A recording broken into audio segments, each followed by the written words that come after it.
عمر خیام فیلسوف، ریاضیدان، متماتیک و شاعر مشهور تاجیک و فارس.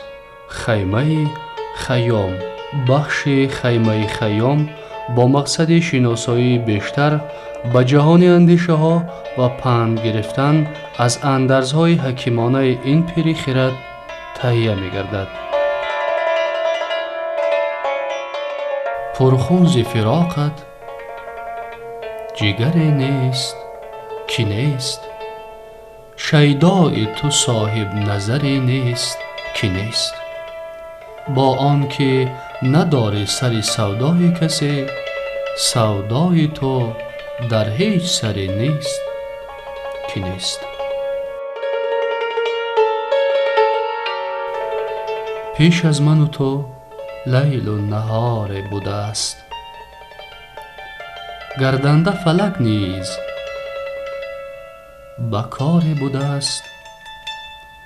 زینهار قدم به خاک آهسته نهی، که آن مردمکی چشمی نگار بوده است.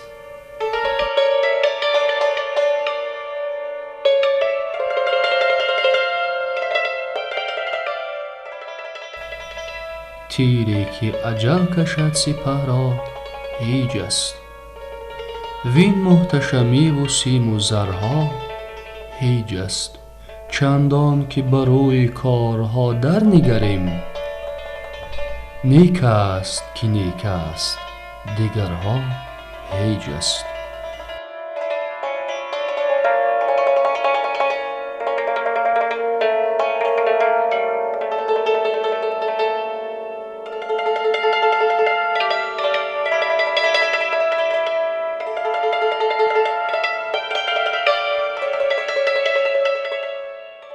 چون بلبل مست راه در بستان یافت، روی گل و جام باده را خندان یافت.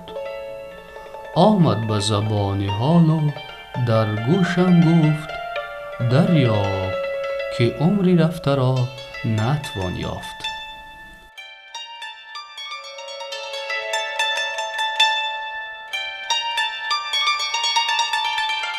خیمه خیام.